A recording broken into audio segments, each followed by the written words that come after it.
पिछले वीडियो में मैंने बताया था कि सभी जीवित प्राणी या पौधे कोशिकाओं से मिलकर बने होते हैं। अर्थात जब बहुत सारी कोशिकाएं मिल जाती हैं तो ऊतक का निर्माण होता है, और जब कई ऊतक मिलते हैं तो अंग का निर्माण होता है। इसी प्रकार कई अंग मिलकर के जीव का निर्माण करते हैं, जैसा कि आप चित्र में देख रहे हैं। तो कुछ ऐसे जीव होते हैं जिनका शरीर एक कोशिकीय होता है, अर्थात एक ही कोशिका का बना होता है। एक कोशिकीय जीव इतने सूक्ष्म होते हैं कि उन्हें हम सूक्ष्मदर्शी की सहायता से ही देख सकते हैं।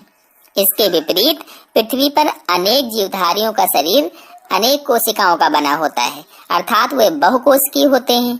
बहुकोशिकीय जीवधारियों में विभिन्न क्रियाओं को करने के लिए जीव के शरीर में कोशिकाओं के अलग अलग समूह होते हैं। इन्हीं कोशिकाओं के समूह को ऊतक कहते हैं।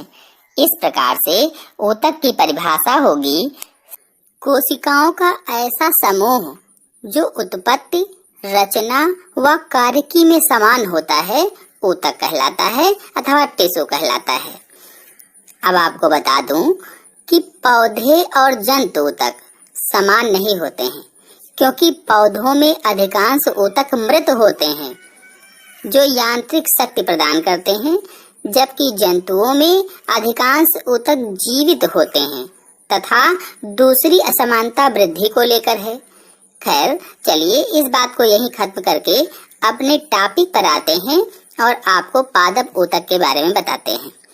ऊतकों के विकास के आधार पर पादप ऊतकों को मुख्य रूप से दो भागों में बांटा गया है। पहला विभजोतक ऊतक अथवा अंग्रेजी में इसे मेरिस्टेमेटिक टिश्यू कहते हैं, तथा दूसरा स्थायी ऊतक अथवा इसे परमानेंट टिश्यू कहते हैं। आपको बता दूं कि इन दो पादप ऊतकों के अलावा एक तीसरा ऊतक भी होता है जिसे रक्षी ऊतक या प्रोटेक्टिव टिश्यू कहते हैं। चलिए अब पहले विभजोतक ऊतक अथवा मेरिस्टेमेटिक टिश्यू के बारे में जान लेते हैं। विभजोतक की कोशिकाएं छोटी तथा पतली भित्ति वाली होती हैं।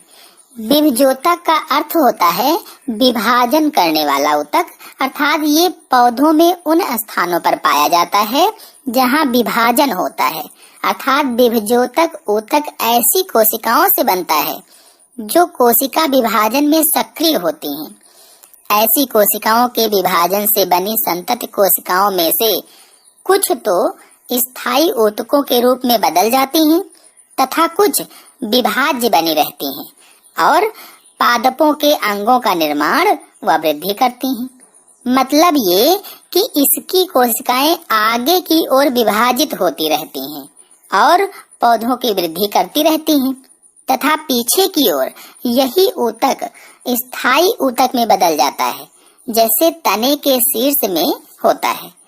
तो तना ऊपर की ओर बढ़ता जाता है तथा नीचे भाग जो होता है वो मजबूत होता जाता है, अर्थात विभजोतक ऊतक स्थायी ऊतक में बदलता चला जाता है। आपको बता दूं कि ऐसे ऊतक जंतुओं में नहीं पाए जाते हैं, ये केवल पादपों में पाए जाते हैं। इसी कारण ही पादपों में वृद्धि की क्रिया जीवन पर्यंत चलती रहती है या जीवन पर्यंत बनी रहती है। चलिए अब आपको बता दूं कि विभजोतक ऊतक पेड़ पौधों के किन किन भागों में पाए जाते हैं, अर्थात कहाँ कहाँ पर पाए जाते हैं। यह ऊतक मुख्य रूप से जड़ तथा तने के सिरों अथवा शीर्ष पर पाए जाते हैं, जिससे जड़ तथा तने लंबाई में बढ़ते रहते हैं। इसके अलावा कैम्बियम के रूप में तने व जड़ों की मोटाई में वृद्धि भी इसी ऊतक के कारण होती है, तथा ये पत्तियों के आधार व टहनी के पर्व के दोनों ओर पाए जाते हैं। जहाँ पर टहनी होती है उसके पर्व के दोनों ओर, पर्व जो दो गांठों के बीच का स्थान होता है पर्व कहलाता है। अब आते हैं पादप ऊतक के दूसरे भाग स्थायी ऊतक अथवा परमानेंट टिश्यू पर। आपको अभी पहले ही बताया था कि विभजोतक ऊतक की कोशिकाएं विभाजित होकर विभिन्न प्रकार के स्थायी ऊतकों का निर्माण करती हैं। स्थायी ऊतक ऐसी कोशिकाओं का समूह होता है जिनमें वृद्धि एवं विभाजन की क्रिया स्थायी रूप से अथवा कुछ समय के लिए रुक जाती है। अर्थात ये ऐसा ऊतक है जिसमें कुछ समय के लिए वृद्धि एवं विभाजन की क्रिया नहीं होती है। स्थायी ऊतक कहाँ पाए जाते हैं? आप लोगों को बता दूं कि स्थायी ऊतक पादपों के नरम भागों जैसे हरे भागों की त्वचा, जड़ों, तनों, पत्तियों, फूलों के डंठलों, फलों के गूदे तथा बीज में पाए जाते हैं।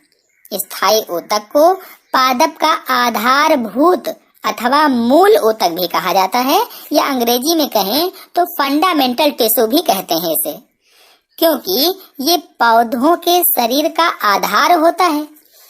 इसीलिए इसे फंडामेंटल टिश्यू या स्थायी ऊतक या आधार ऊतक बोला जाता है। स्थायी ऊतक मुख्य रूप से दो प्रकार के होते हैं। पहला सरल ऊतक सिंपल टिश्यू, दूसरा जटिल ऊतक। तो पहले सरल ऊतक के बारे में जान लेते हैं। सरल ऊतक को साधारण ऊतक के नाम से भी जानते हैं। अंग्रेजी में इसे सिंपल टिश्यू या सिंपल परमानेंट टिश्यू भी कहते हैं। सरल अथवा साधारण ऊतक की परिभाषा को देखा जाए तो स्थायी ऊतकों में एक ऊतक समूह में एक ही प्रकार की कोशिकाएं होती हैं जो उद्गम, संरचना तथा कार्यों में समान होती हैं, सरल ऊतक कहलाती हैं। अथवा इसको ऐसे समझें कि एक ऊतक समूह में एक ही प्रकार की कोशिकाओं का ऐसा समूह जो उत्पत्ति, रचना तथा कार्यकी में समान होता है, सरल ऊतक अथवा साधारण ऊतक कहलाता है। सरल ऊतक मुख्य रूप से तीन प्रकार के होते हैं। नंबर 1 मृदूतक अथवा पैरेन्काइमा, नंबर 2 स्थूल कोण ऊतक अथवा कोलेनकाइमा, नंबर 3 दृढ़ोतक अथवा स्क्लेरेन्काइमा। तो चलिए अब इनको एक एक करके समझा देता हूँ, जिसमें से पहला है मृदूतक या पैरेन्काइमा। मृदूतक जीवित कोशिकाओं का समूह होता है, अर्थात इसकी कोशिकाएं जीवित होती हैं। इसकी भित्तियां सेल्यूलोज की बनी होती हैं और पतली व कोमल भित्ति वाली होती हैं, जो गोल, अंडाकार या बहुभुजी हो सकती हैं।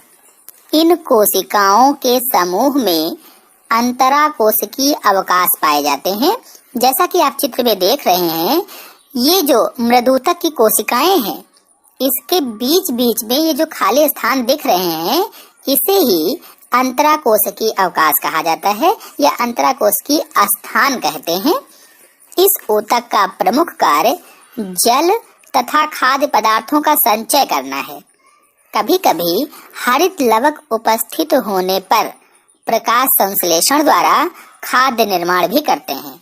यही ऊतक जलीय पौधों में प्लवन व श्वसन में सहायता करते हैं, अर्थात जल में पाए जाने वाले पौधों को जल में तैरने तथा सांस लेने में हेल्प करते हैं, सहायता करते हैं।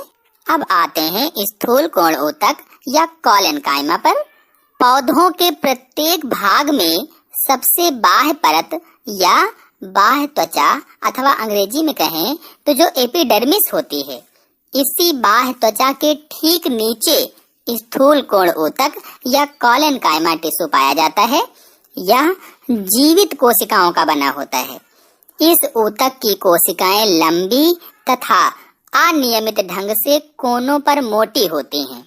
जैसा कि आप चित्र में देख रहे हैं, यह स्थूल कोण ऊतक की कोशिकाएं हैं, जिसमें प्रत्येक कोशिका कोनों पर मोटी दिख रही है आपको। इन कोशिकाओं के बीच में अंतराकोशिकीय स्थान बहुत कम होते हैं। यह ऊतक पौधों की जड़ों में नहीं पाया जाता है। चलिए अब इसके कार्य जान लेते हैं। पहला कार्य है पौधों को यांत्रिक शक्ति तथा लचीलापन प्रदान करता है यह ऊतक। अगला, प्रकाश संश्लेषण द्वारा भोजन निर्माण भी करता है तथा जल संचय भी करता है। अब आते हैं दृढ़ोतक या स्क्लेरेन्काइमा पर। इस ऊतक की कोशिकाएं लंबी, पतली तथा लिग्निन युक्त होती हैं। लिग्निन कोशिकाओं को दृढ़ बनाने के लिए सीमेंट का कार्य करने वाला रासायनिक पदार्थ होता है, अर्थात इसकी कोशिकाओं में ये जो लिग्निन पदार्थ पाया जाता है, इसी लिग्निन के कारण दृढ़ोतक की कोशिकाएं बहुत दृढ़ अथवा कठोर हो जाती हैं, मजबूत हो जाती हैं। इस ऊतक की कोशिकाएं एक दूसरे से सटी रहती हैं, मतलब इनकी कोशिकाओं में अंतरा कोश की अवकाश नहीं पाए जाते हैं। जैसा कि आप चित्र में देख रहे हैं, दृढ़ोतक की कोशिकाएं दोनों सिरों पर